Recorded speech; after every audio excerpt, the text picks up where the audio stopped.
5 semanas en globo, de Julio Verne. Capítulo 43. Los talibas, la persecución, un país devastado, viento moderado, el Victoria baja, las últimas provisiones, los saltos del Victoria, defensa a tiros, el viento refresca, el río Senegal, las cataratas de Guina, el aire caliente, travesía del río. Si ayer por la noche no hubiésemos tomado la precaución de aligerar peso, dijo el doctor, a estas horas estaríamos irremisiblemente perdidos. Por eso es bueno hacer las cosas a tiempo, repuso Joe. Gracias a eso nos hemos salvado, y es muy natural. No estamos fuera de peligro, replicó Ferguson. ¿Qué temes?, preguntó Dick. El Victoria no puede descender sin tu permiso, y aun cuando descendiera, como descendiese, mira, Dick. Los viajeros acababan de trasponer el lindero del bosque, y vieron a unos 30 jinetes vestidos con pantalón ancho y albornoz ondeante. Unos armados con lanzas y otros con espingardas seguían al trote, a lomos de sus caballos vivos y ardientes, la dirección del Victoria, que avanzaba a una velocidad moderada. Al ver a los viajeros prorrumpieron en gritos salvajes, blandiendo sus armas. La cólera y la amenaza se leían en sus semblantes morenos, cuya ferocidad acentuaba una barba escasa pero erizada. Atravesaban con facilidad las mesetas bajas y las suaves colinas que descienden al Senegal. Son ellos, dijo el doctor, los crueles talibas, los feroces moravitos de Al-Hadji. Preferiría hallarme en el bosque rodeado de fieras que caer en manos de tan inmundos bandidos. Su aspecto no es tranquilizador, dijo Kennedy, y se les ve muy fornidos. Afortunadamente, dijo Joe, son bestias de una especie que no vuela, al menos es un consuelo. Mirad esas aldeas en ruinas y esas chozas reducidas a cenizas, dijo Ferguson. Es obra de ellos. La aridez y la devastación marcan las huellas de su paso. Pero no pueden alcanzarnos, replicó Kennedy. Si logramos poner el río entre ellos y nosotros, estaremos completamente seguros.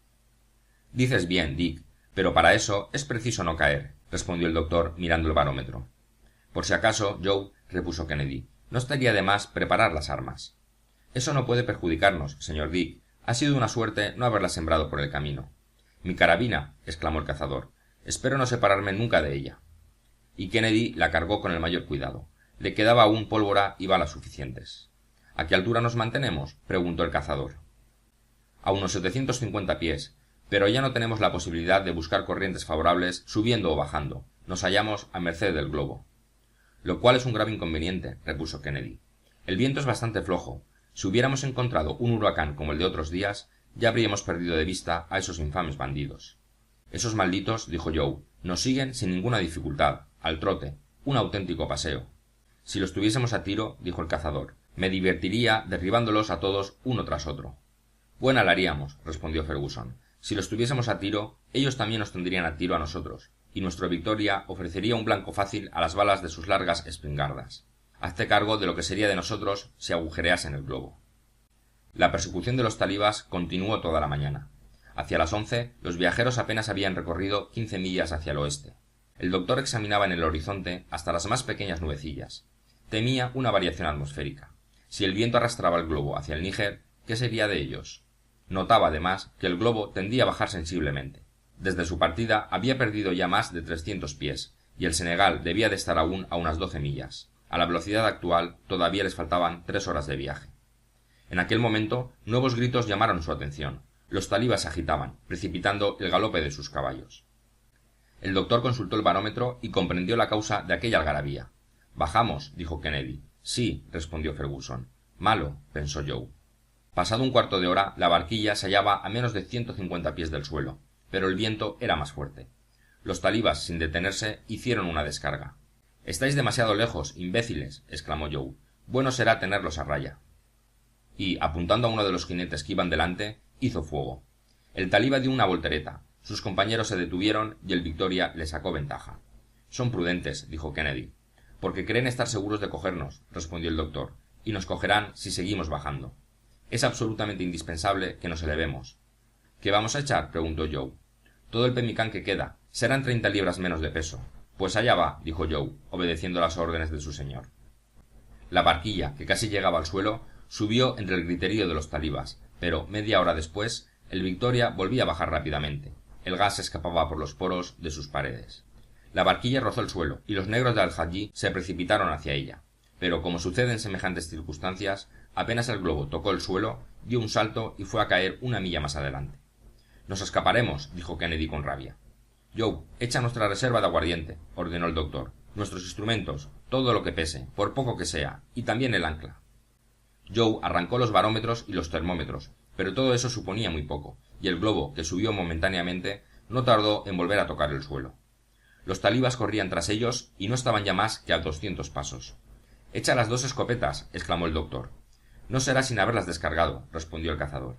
Y 4 disparos sucesivos hicieron morder el suelo a 4 talibas, que cayeron entre los frenéticos gritos de la horda. El Victoria se levantó de nuevo, dando saltos enormes, como una inmensa pelota que bota en el suelo. Extraño espectáculo el que ofrecían aquellos desdichados intentando huir a pasos de gigante, y que, a semejanza de Anteo, parecía que recobraban fuerzas al llegar a tierra. Pero aquella situación no podía prolongarse incesantemente. Era casi mediodía. El Victoria se agotaba, se vaciaba, se alargaba. Su envoltura se tornaba fofa y ondulante. Los pliegues del tafetán rechinaban al rozar unos con otros. «El cielo nos abandona», dijo Kennedy. «Vamos a caer». Joe no respondió. No hacía más que mirar a su señor. «No», dijo éste. «Aún podemos desprendernos de más de 150 libras». «¿Dónde están?», preguntó Kennedy, pensando que el doctor se había vuelto loco. «La barquilla», respondió éste. «Colguémonos de la red. Las mallas nos sostendrán y llegaremos al río. ¡Pronto, pronto!». Y aquellos hombres audaces no vacilaron en intentar semejante medio de salvación. Se colgaron de las mallas de la red, tal como había indicado el doctor, y Joe, sosteniéndose con una mano, cortó con la otra las cuerdas de la barquilla, la cual cayó en el momento preciso en que el aerostato iba a desplomarse definitivamente. «¡Hurra, hurra!», exclamó, mientras el globo, sin lastre alguno, ascendía a 300 pies de altura. Los talibas espoleaban a sus caballos, que barrían el suelo con los cascos, pero el Victoria, encontrando un viento más activo, les tomó la delantera y avanzó rápidamente hacia una colina que cerraba el horizonte al oeste. Fue una circunstancia favorable para los viajeros, porque pudieron pasar al otro lado de la colina, mientras que la horda de Al-Hajji se vio obligada a dar un rodeo por el norte para salvar el obstáculo. Los 3 compañeros se sostenían agarrados de la red, que habían podido atar por debajo, de suerte que formaba una especie de bolsa flotante. De repente, después de haber pasado la colina, el doctor exclamó: «¡El río! ¡El río! ¡El Senegal!». En efecto, a una distancia de 2 millas fluía una extensa corriente de agua. La orilla opuesta, baja y fértil, ofrecía una retirada segura y un lugar favorable para el descenso. «Un cuarto de hora más», dijo Ferguson, «y a salvo». Pero, desgraciadamente, el globo vacío caía poco a poco sobre un terreno casi enteramente desprovisto de vegetación, compuesto de largas pendientes y llanuras pedregosas, donde no se veían más que algunos matorrales y una hierba espesa que el ardor del sol había secado. El Victoria tocó varias veces el suelo y volvió a elevarse, pero sus saltos disminuían en extensión y altura, y en el último se quedó enganchado por la parte superior de la red a las altas ramas de un baobab aislado, único árbol en medio de aquel terreno desierto. «Todo ha concluido», exclamó el cazador. «Y a 100 pasos del río», dijo Joe. Los 3 desdichados saltaron a tierra, y el doctor condujo a sus 2 compañeros hacia el Senegal. En aquel lugar el río producía un barboteo continuado. Al llegar a la orilla, Ferguson reconoció las cataratas de Gowina. No había ni una barca, ni un ser animado a la vista. El Senegal, que tenía allí 2000 pies de ancho, se precipitaba con atronador ruido desde una altura de 150 de este a oeste, y la línea de peñascos que se oponía a su curso se extendía de norte a sur. En medio de la cascada había rocas de extrañas formas, como inmensos animales antidiluvianos petrificados entre las aguas. La imposibilidad de atravesar aquel abismo era evidente. Kennedy no pudo reprimir un gesto de desesperación. Pero el doctor Ferguson, en un tono de enérgica audacia, exclamó: «Todavía nos queda un medio». «Ya lo sabía yo», dijo Joe, con esa confianza en su señor que no le abandonaba jamás. La hierba seca le había inspirado al doctor una idea atrevida. Era el único recurso. Volvió rápidamente con sus compañeros al punto donde se había quedado la envoltura del aerostato. «Les llevamos al menos 1 hora de delantera a los bandidos», dijo. «No perdamos tiempo, compañeros. Recoged hierba seca, mucha hierba seca. Necesito por lo menos 100 libras». «¿Para qué?», preguntó Kennedy. «Como no tenemos gas, cruzaremos el río utilizando aire caliente». «Ah, mi querido Samuel», exclamó Kennedy, «eres verdaderamente un gran hombre». Joe y Kennedy pusieron manos a la obra y en un momento reunieron una enorme pila de hierba junto al baobab. Entretanto, el doctor había agrandado el orificio del aerostato cortando su parte inferior, tras haber hecho salir por la válvula el poco hidrógeno que aún pudiera contener. Después amontonó cierta cantidad de hierba seca bajo la envoltura y le prendió fuego. No hace falta mucho tiempo para hinchar un globo con aire caliente. Una temperatura de 180 grados es suficiente para disminuir a la mitad, enrareciéndolo, el peso del aire que contiene, de manera que el Victoria empezó a recobrar sensiblemente su forma redondeada. La hierba abundaba, el doctor activaba el fuego y el volumen del aerostato aumentaba visiblemente. Era entonces la 1:45. En aquel momento, unas 2 millas al norte, apareció la partida de talibas. Oíanse sus gritos y el ruido de los cascos de los caballos corriendo a todo galope. «Dentro de 20 minutos estarán aquí», dijo Kennedy. «Hierba, hierba, Joe. Dentro de 10 minutos estaremos en el aire». «Aquí tiene, señor». El Victoria estaba hinchado en sus 2/3 partes. «Amigos míos, agarrémonos a la red, como hemos hecho antes». «Ya está», respondió el cazador. 10 minutos después, unas sacudidas indicaron la tendencia del globo a elevarse. Los talibas se acercaban. Estaban apenas a 500 pasos. «Agarraos bien», exclamó Ferguson. «No tema, señor, no». Y el doctor, con el pie, añadió más hierba a la hoguera.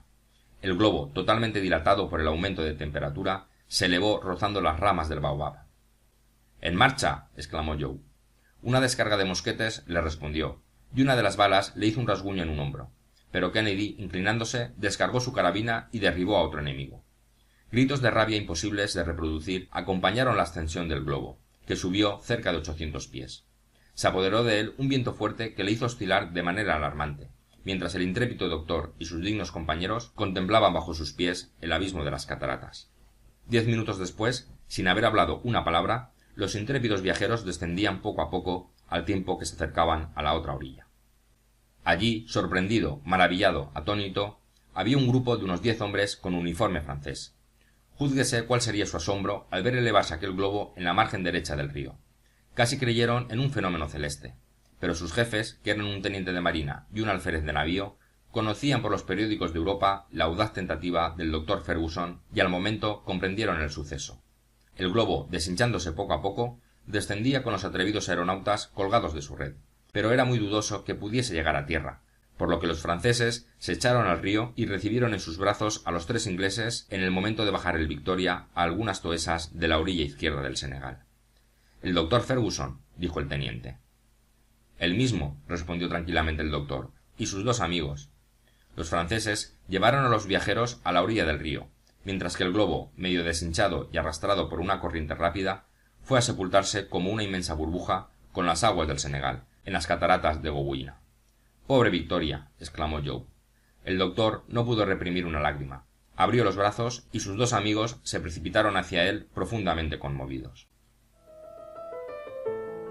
Fin del capítulo 43.